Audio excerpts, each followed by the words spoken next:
사랑하는 여러분, 고요한 이 시간, 우리 영혼의 가장 깊은 곳을 어루만지는 지혜의 말씀 속으로 함께 떠나보려 합니다. 오늘 우리가 함께 묵상할 이야기는 수천 년의 시간을 넘어 지금 이 순간에도 우리에게 깊은 울림을 주는 이사야서의 한 구절입니다. 이 말씀이 여러분의 삶에 한 줄기 빛이 되고 지친 마음에 따스한 위로가 되기를 소망합니다. 혹시 이 시간이 누군가에게 큰 힘이 될 것이라 생각되신다면 주저하지 마시고 이 영상을 나누어 주십시오. 여러분의 작은 손길 하나가 하나님의 크신 은혜를 전하는 통로가 될 수 있습니다. 저희 채널을 구독해 주시는 것 또한 저희가 계속해서 이 소중한 이야기를 만들어 나가는데 큰 힘이 됩니다. 이제 마음을 열고 우리를 향한 하나님의 음성에 귀 기울이는 복된 시간이 되기를 기도합니다. 주님, 이 시간 저희와 함께하여 주시고 당신의 말씀을 깨닫는 지혜와 그 말씀을 살아낼 용기를 허락하여 주옵소서. 듣는 모든 이들의 가정과 삶 위에 주님의 평안이 가득하기를 간절히 기도합니다. 아멘. 오늘 우리가 함께 나눌 성경 말씀은 이사야서 신두장 13절부터 신세장 12절까지입니다. 보라, 내 종이 형통하리니 받들어 높이 들려서 지극히 존귀하게 되리라.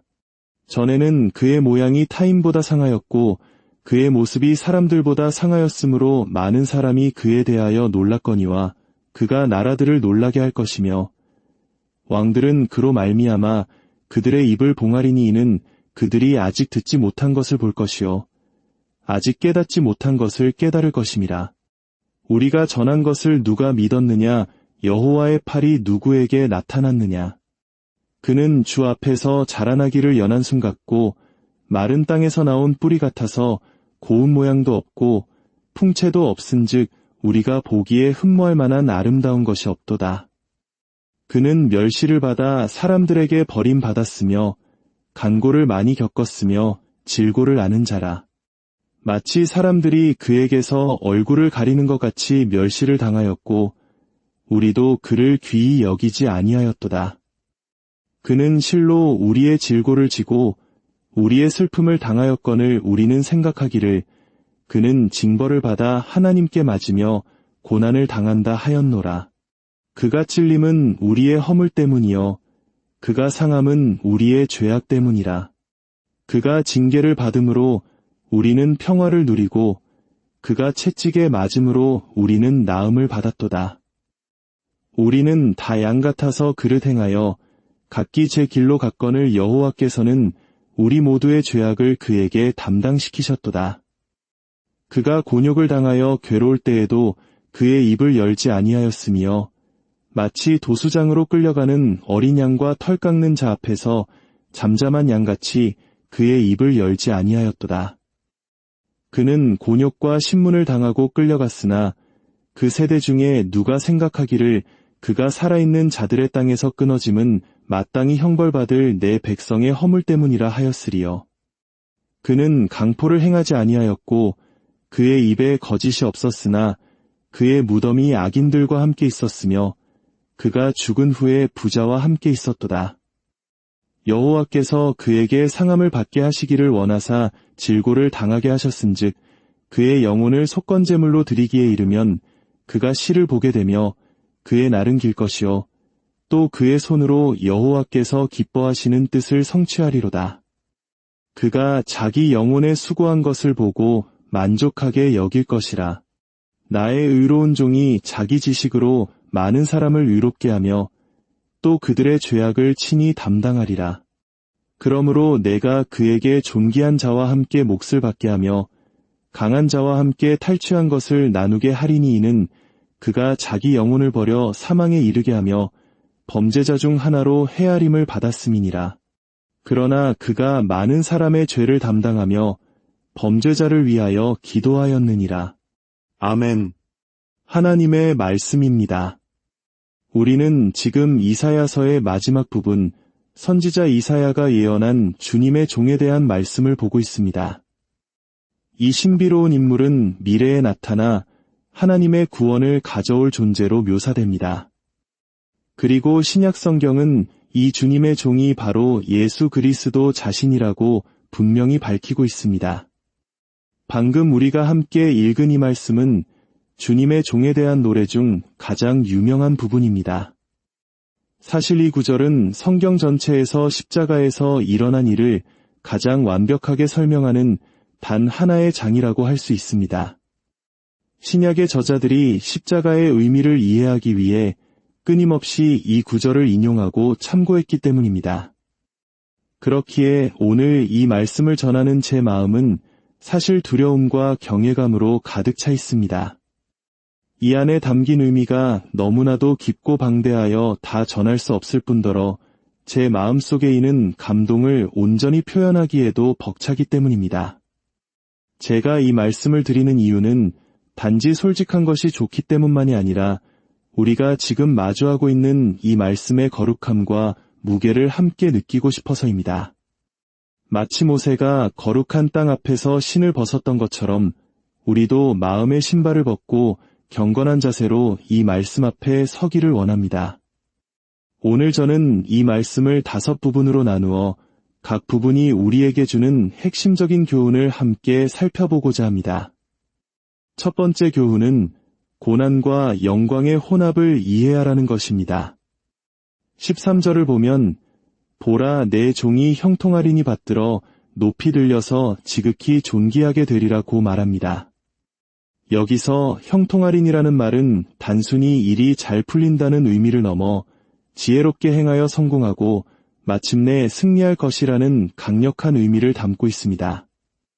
그런데 바로 다음 구절인 14절에서는 정반대의 그림이 펼쳐집니다. 사람들이 그를 보고 놀랐다고 말합니다. 여기서 놀랐다는 단어는 우리가 흔히 쓰는 표현보다 훨씬 강한 의미로 충격으로 산산조각이 나는 상태를 의미합니다. 마치 적에게 침략당해 폐허가 된 도시처럼 혹은 무언가를 보고 너무 큰 충격을 받아 구토하고 싶어지는 상태를 묘사하는 단어입니다. 무엇이 그들을 이토록 충격에 빠뜨렸을까요? 성경은 그의 모양이 타인보다 상하였고 그의 모습이 사람들보다 상하였으므로 라고 설명합니다. 주님의 종은 폭력과 고문으로 인해 그 모습이 너무나 끔찍하게 훼손되어 더 이상 사람처럼 보이지 않았던 것입니다. 그를 보는 것만으로도 사람들은 구역질을 느꼈습니다. 여기에 바로 첫 번째 교훈이 있습니다. 우리는 여기서 믿을 수 없는 승리와 끔찍한 패배, 상상할 수 없는 영광과 말로 다 할 수 없는 고통이 뒤섞여 있는 것을 봅니다. 바로 혼합입니다. 우리 한국인들에게는 이 고난과 영광의 혼합이 그리 낯설지 않을 것입니다.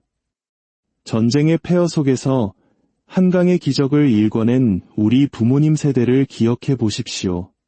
그분들의 삶에는 뼈아픈 가난과 고통이 있었지만 동시에 자녀들을 키워내고 나라를 일으켜 세운 위대한 성공과 기쁨이 함께했습니다.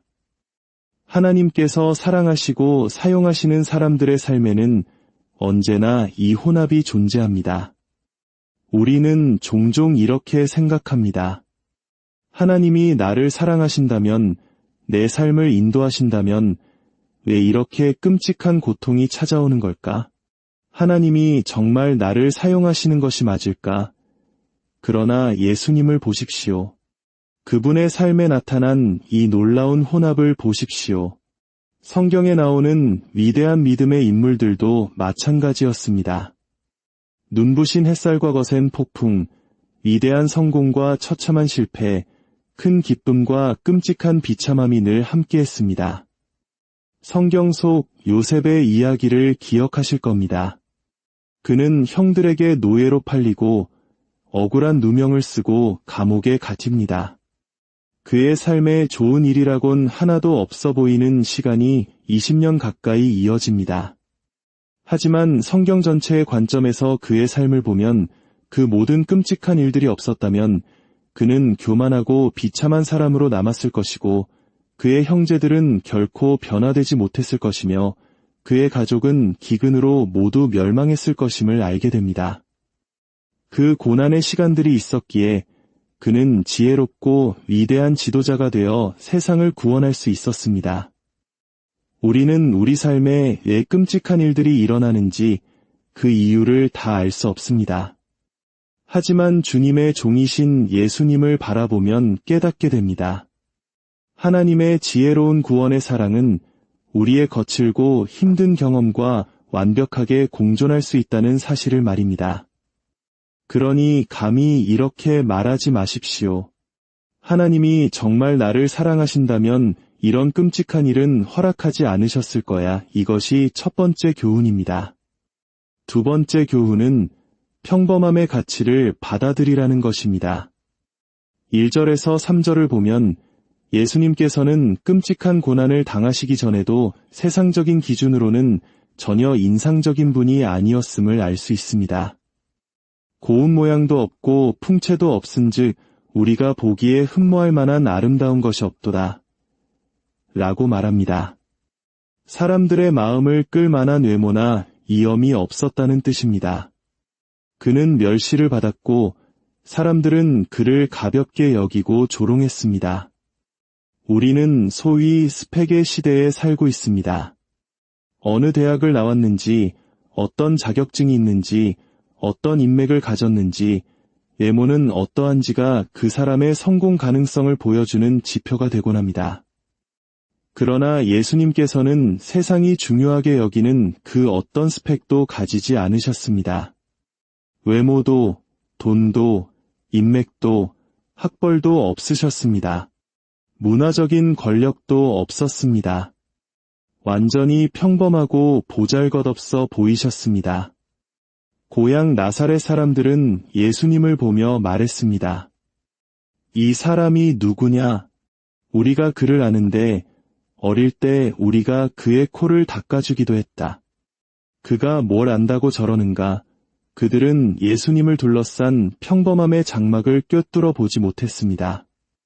많은 사람들이 신앙의 길에서 돌아서는 첫 번째 이유가 자신의 삶에 닥친 고난을 이해하지 못해서라면 두 번째 이유는 하나님께서 일하시는 방식에 평범함을 받아들이지 못하기 때문입니다. 우리는 특별하고 극적이며 갑작스러운 변화를 원합니다. 그러나 하나님은 보통 평범함을 통해 일하십니다. 하나님의 인도를 구할 때 우리는 하늘에서 들려오는 음성이나 가슴을 뛰게 하는 강렬한 감정을 기대합니다. 그러나 하나님께서 우리를 인도하시는 가장 일반적인 방법은 매일매일 꾸준히 말씀을 묵상하고 그 말씀이 우리 안에 스며들어 우리의 생각과 태도를 바꾸고 마침내 우리가 지혜로운 결정을 내리게 하시는 것입니다. 특별한 사건이 아니라 평범한 훈련을 통해서입니다. 우리의 나쁜 습관이나 문제가 한순간에 사라지기를 바라지만 하나님께서는 종종 우리 삶에 가시를 허락하십니다. 사도 바울은 육체의 가시를 제거해달라고 수없이 기도했지만 하나님께서는 내 능력이 약한 데서 온전하여짐이라고 응답하셨습니다. 그 평범하고 성가신 가시가 우리를 겸손하게 만들고 인내를 가르치며 하나님을 더욱 의지하게 만듭니다. 하나님의 능력은 화려함 속이 아니라 평범한 일상 속에서 우리를 단련시키는 그 과정을 통해 나타납니다. 또한 우리는 다른 그리스도인들의 평범함 때문에 실망하기도 합니다. 교회에 가보면 노래를 잘 못하거나 옷차림이 촌스럽거나 성격이 나와 맞지 않는 사람들이 많습니다. 그들의 평범하고 결점 많은 모습 때문에 기독교 신앙 전체가 하찮게 느껴지기도 합니다. C.S. 루이스의 책 스크루테이프의 편지에서 악마는 이렇게 유혹합니다. 교회에 있는 저 평범하고 볼품없는 사람들을 보게 하라. 그러면 그들의 종교도 우스꽝스럽다고 믿게 될 것이다. 그러나 하나님께서는 바로 그 평범함을 사용하십니다. 아름다움이나 위엄이 없어 우리를 끌지 못하는 사람들을 통해 일하십니다. 그러니 특별함만을 추구하지 마십시오. 평범함 속에 일하시는 하나님의 손길을 받아들이십시오. 이것이 두 번째 교훈입니다. 세 번째 교훈은 그 사랑의 깊이를 깨달으라는 것입니다. 4절과 5절은 그 사랑의 자발성을 보여줍니다. 그는 실로 우리의 질고를 지고 우리의 슬픔을 당하였거늘. 이 구절은 단순히 우리의 죄와 슬픔이 예수님께 지워졌다는 의미가 아닙니다. 그분께서 우리에게서 그것들을 들어 올려 자신에게로 가져가셨다는 능동적인 의미입니다. 그분의 죽음은 절대적으로 자발적이었습니다. 요한복음 10장에서 예수님은 말씀하십니다. 내게서 목숨을 빼앗는 자가 있는 것이 아니라 내가 스스로 버리노라. 생각해 보십시오. 우리 중 누구도 죽음을 선택하지 않습니다. 우리는 언젠가 죽는다는 사실을 피할 수 없습니다. 하지만 예수님은 전혀 죽으실 필요가 없는 분이셨습니다. 죽음은 그분에 대해 아무런 권리도 주장할 수 없었습니다. 그분의 죽음은 역사상 유일하게 그리고 완전히 자발적인 죽음이었습니다. 그렇다면 무엇이 온 우주를 만드신 창조주의 팔과 다리를 십자가에 묶어둘 수 있었을까요? 못이나 쇠사슬이었을까요? 아닙니다. 오직 우리를 향한 그분의 사랑, 그것만이 그분을 십자가에 붙들어 맬 수 있었습니다. 더 나아가 10절과 11절을 보십시오. 그분은 자기 영혼에 수고한 것을 보고 만족하게 여기실 것이라고 말합니다. 여기서 수고란 무엇이었습니까? 그분은 모든 것을 이루셨습니다. 짓밟히셨고 사람의 형상을 알아볼 수 없을 만큼 망가지셨습니다. 아버지 하나님으로부터 버림받으셨고 온 우주와 영광과 아름다움을 모두 이루셨습니다. 그런데 그분은 우리를 보시며 그럴 만한 가치가 있었다고 말씀하십니다. 이것이 무엇을 의미합니까? 내가 이 모든 것을 잃었지만 너희를 얻었으니 괜찮다. 그럴 가치가 있다. 이는 그분이 이 세상 모든 것보다 우리를 더 사랑하신다는 뜻입니다. 우리를 얻기 위해 모든 것을 기꺼이 버리셨다는 뜻입니다.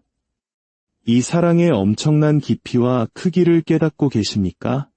우리가 이 땅에서 경험하는 가장 큰 기쁨은 우리가 존경하고 사랑하는 사람으로부터 사랑과 인정을 받을 때입니다. 그렇다면 온 우주보다 당신을 더 귀하게 여기시는 하나님의 사랑을 아는 것보다 더 우리 마음을 만족시키는 사랑이 어디 있겠습니까? 여러분은 그 사랑의 지식 안에서 살아가고 있습니까? 그 사랑이 여러분의 삶에 살아 숨쉬는 현실이 되고 있습니까? 만약 우리가 그 사랑의 크기를 진정으로 깨닫는다면 우리의 삶은 얼마나 달라질까요? 이것이 세 번째 교훈입니다. 네 번째 교훈은 정의를 향해 헌신하라는 것입니다. 7절과 8절은 그가 곤욕과 신문을 당하고 끌려갔다고 말합니다. 이것은 불의한 재판, 즉 정의의 실패였습니다. 그는 입에 거짓이 없고 폭력을 행한 적이 없었지만 범죄자처럼 취급받았습니다. 예수님은 불의의 희생자셨습니다. 세상의 모든 종교에는 신에 대한 그림이 있지만 오직 성경의 하나님만이 인간의 불의에 희생당하신 분입니다. 지금 이 순간에도 세상 곳곳에서는 수많은 불의가 자행되고 있습니다. 권력자에게 땅을 빼앗기고 억울하게 감옥에 갇힌 사람, 인종차별로 인해 기본적인 권리조차 누리지 못하는 사람, 가난과 폭력에 내몰려 꿈을 빼앗긴 아이들이 있습니다. 만약 하나님께서 불의의 희생자들과 자신을 동일시하시기 위해 그 끔찍한 대가를 기꺼이 치르셨다면 우리 또한 그렇게 해야 하지 않겠습니까? 그분이 우리를 구원하기 위해 하신 일을 안다면 우리도 이 세상의 불의를 만드는 세력에 맞서 싸워야 합니다.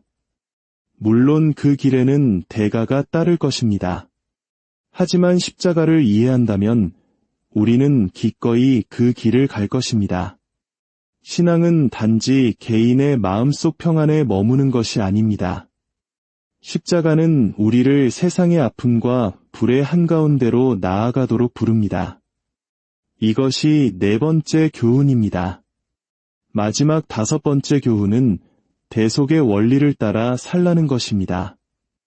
이 말씀 전체를 관통하는 핵심 원리는 바로 대신하는 희생, 즉 대속입니다. 이사야서 신세장에는 예수님께서 자신의 것이 아닌 바로 우리의 것을 대신 짊어지셨다는 내용이 10번이나 반복해서 나옵니다. 4절에서는 우리의 슬픔을, 5절에서는 우리의 형벌을 대신 짊어지셨습니다. 그리고 12절에서는 범죄자 중 하나로 헤아림을 받았다고 말합니다. 이것이 무슨 뜻일까요? 예수님께서 마치 우리 대신 모든 죄를 지은 것처럼 취급받으셨다는 의미입니다.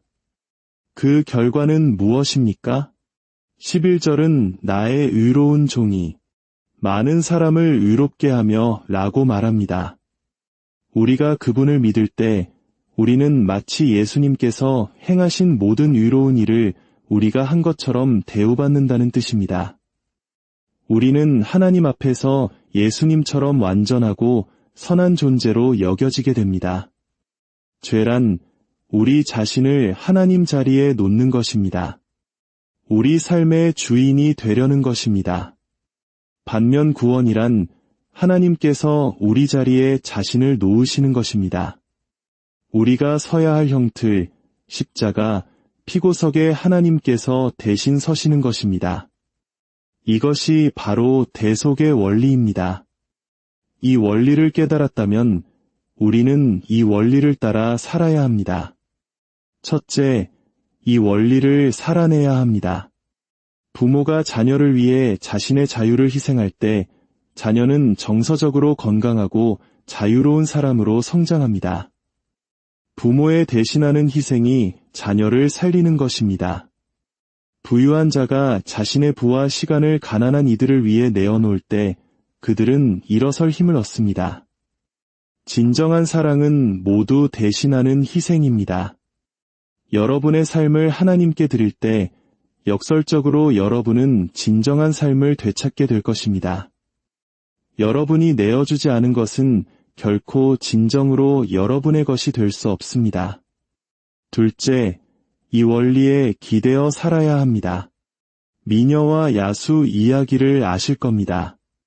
자신의 잘못으로 흉측한 야수가 되어버린 한 남자가 있습니다. 그의 모습은 보는 사람을 혐오스럽게 만듭니다. 사실 우리 중 많은 사람들이 만약 사람들이 진짜 내면의 모습을 본다면 혐오감을 느끼고 돌아설 것이라고 두려워합니다. 그래서 우리는 필사적으로 다른 사람들의 눈에 아름답게 보이기 위해 애씁니다. 어떤 이는 외모를 가꾸고 어떤 이는 능력과 성취, 돈으로 자신을 포장합니다. 내면의 추함을 감추기 위해 필사적으로 아름다움을 만들어내려 합니다. 미녀와 야수 이야기에서 여인은 야수에게 입을 맞춤으로써 그를 구원하고 변화시킵니다. 그러나 예수 그리스도는 그보다 더한 일을 하셨습니다. 그분은 우리를 아름다운 존재로 변화시키기 위해 스스로 야수가 되셨습니다. 그분은 자신의 아름다움을 잃고 흉측하게 되셨습니다. 그리하여 그분의 의로움이 우리에게 전가될 수 있도록 하셨습니다. 그 결과 가장 중요하신 단 한 분, 하나님 아버지의 눈에 우리는 이제 아름다운 존재로 보입니다. 여러분은 그리스도 안에서 발견한 자신의 아름다움을 빛으로 삼아 살아갈 수 있습니까? 그분을 붙들 때 여러분은 평생 이 원리에 기대어 살아갈 수 있습니다. 그리고 여러분이 하나님 앞에서 얼마나 아름다운 존재인지를 아는 그 확신 속에서 다른 사람들을 희생적으로 사랑할 때 사람들은 여러분 안에서 그분의 아름다움을 보게 될 것입니다. 그때 비로소 세상은 주님의 팔이 나타나심을 보게 될 것입니다. 함께 기도하겠습니다. 사랑의 하나님 아버지, 오늘 저희에게 허락하신 이 귀한 말씀에 감사드립니다. 당신의 아들 예수 그리스도께서 우리를 위해 행하신 일이 얼마나 놀랍고 광대하며 풍성한지를 다시 한번 깨닫게 하시니 감사합니다. 이 말씀이 단지 지식으로만 남지 않게 하시고 우리의 삶을 모든 면에서 변화시키는 능력이 되게 하여 주옵소서. 고난 속에서 소망을 발견하게 하시고 평범한 일상 속에서 당신의 위대하심을 보게 하옵소서. 우리를 향한 당신의 그 크신 사랑을 매 순간 느끼게 하시고 그 사랑에 힘입어 불의한 세상 속에서 정의를 행하며 살아가게 하옵소서.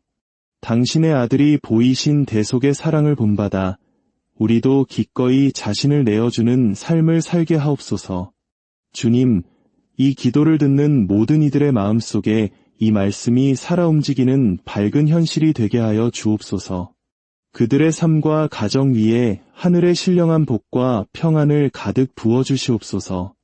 우리를 구원하신 우리 주 예수 그리스도의 이름으로 간절히 기도드립니다.